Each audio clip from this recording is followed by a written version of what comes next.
Yeah, so Danny is heading out. What? He is out He is out. last night on a flight. What was your involvement in that? And were you? It sounded like he was in line to start tomorrow. Yeah, he was. He was going to start. And so, how much of a loop does that throw you for? Well, we still have other players that can step in. I mean, look, the center of midfield was a congested area, and that was the reason for the move. My involvement was Craig came down and we talked about it. Colorado had inquired about the availability of players because it's a position of need. They took a couple injuries, and so we talked about it. And I talked to Danny. Danny was able to, talk to his family, his agent, everything. I think everybody felt it was the right move. Danny will have a chance to play more games. Yes, we would have guaranteed him this game, but you never know after that. And I think when you do the math, Danny was one player fighting with, 5, 6 others for 2 spots, and there in Colorado, he's one of 3 players fighting for 2 spots. So I think the numbers just worked. So we miss Danny. Danny is an exceptionally good human being, a nice young man. I will miss his attitude, his training habits, but we still control his future. So that's another good reason for it being a loan. From someone who's watched his progress, what type of player are they getting on the field in terms of vision and what he does well? Yeah, I talked to Robin as well yesterday afternoon and told him that he is getting very coachable kid, good guy in the locker room, hardworking kid, all of the things that us coaches love. So Robin was appreciative of that phone call, and Danny's a talented player, and I wish him the best. What did he didn't have here that you think will develop when he goes to Colorado? What are some of the things that, as you mentioned, you control his future, so you have a vested interest in him? What are the things that you're hoping he develops that he lacked development here? You get a little more experience. Look, Danny's got a lot of professional experience. Some of it defined, some of it with the first team. So it's not like experience is the only factor. Different training environment. He's been here since he was, a young man. So a little different training environment might help his development. But certainly the lure of playing more consistent minutes at an MLS level, that's probably the most important. With him, when you're talking about the logjam, was it also availability for when some spots opened for you guys this season that he just either with the U.S. national team, or did he start the season with a knock too? That kind of wasn't necessarily performance in training, right? That kind of maybe. No, I just think it's the performance of that entire group of young players. I mean, look, if you do, Danny, Josh, Obed, Sota, JP, Albert, Christian can play in there. I mean, it's just a numbers game. So that's, again, one of the reasons why Danny, myself, everybody thought it was a good move. With are you trying to have a changed approach to the U.S. Open Cup? Yeah, we are. Things got a little slimmer. I had talked about, placing a priority on this. I think our history in the Open Cup is a good reminder. I think entry into Champions League, stats that somebody brought up that we hadn't progressed in the last 5 years, lots of different motivational factors. But again, I think the culture of winning in this club is just, we want to take every competition seriously. What do you know or expect out of San Diego Loyal? Well, a good team. I mean, if you guys watch them, it's a good team. 5-man back line. They do an interesting build-out with their goalkeeper. Freddie, Jorge, John did a bunch of film work with the guys over the last 2 days. There's actually real good film on them. So we're trying to prepare the guys as best we can. But, it is a new opponent. So first 5 minutes, you got to assess who you're playing against. Size, speed, technical ability, left foot, right foot, tendencies. That's a challenge for our guys to make those adjustments. We can show all the film we want, but until they get on the grass, they need to figure it out. Have you had any run-ins or interactions with Landon Donovan in the past?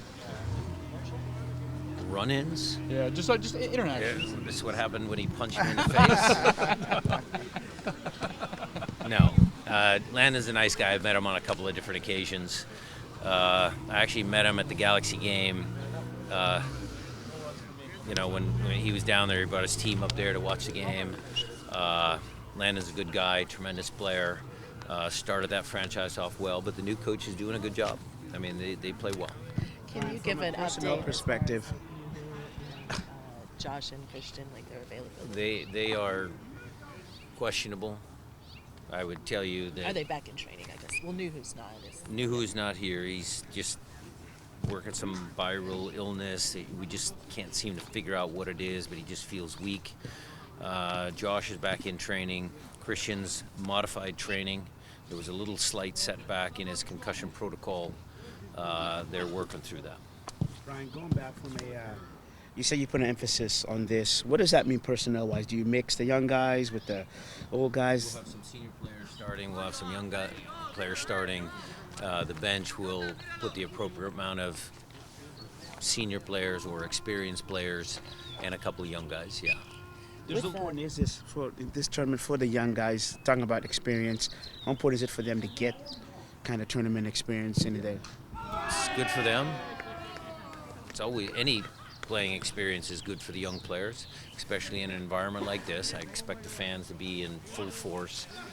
Beer Garden, Marcus Hanneman, all of the history that we have here. The place will be loud. That's always good.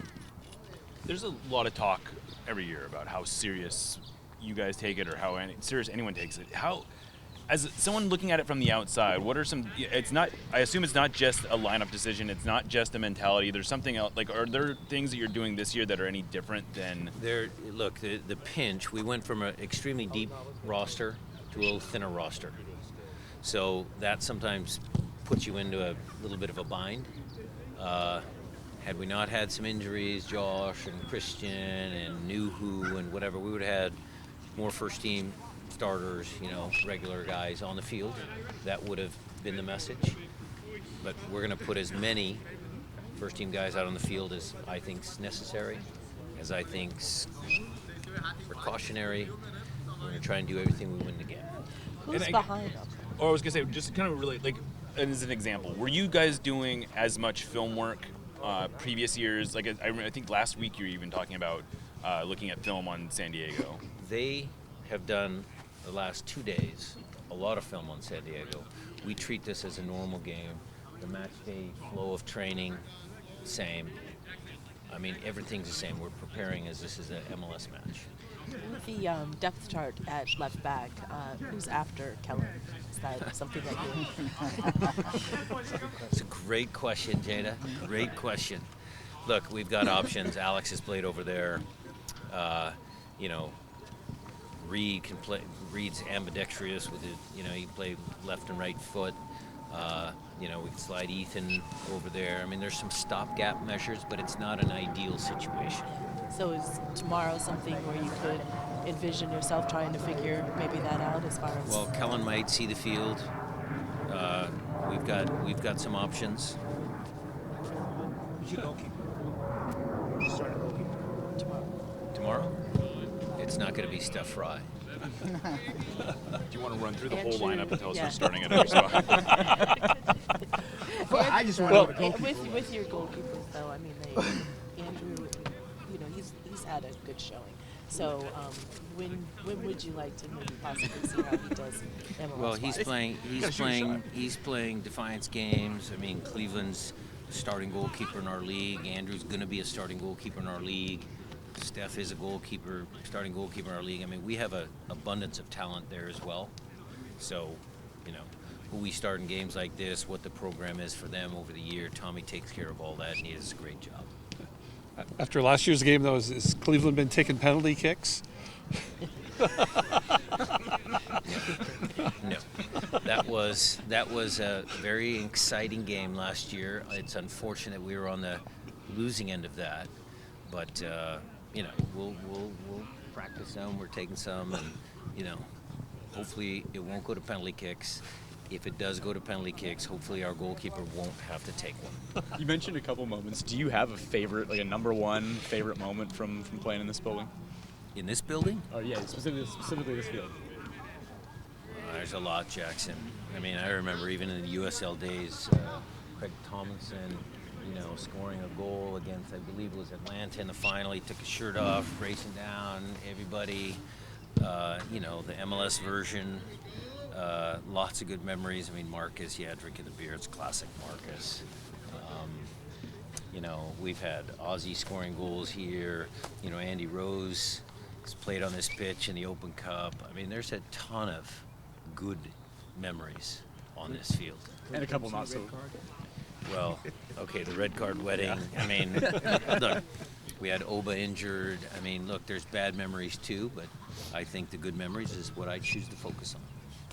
What makes this stadium, this atmosphere different, in general sense? Well, it feels a little smaller than Lumen Field.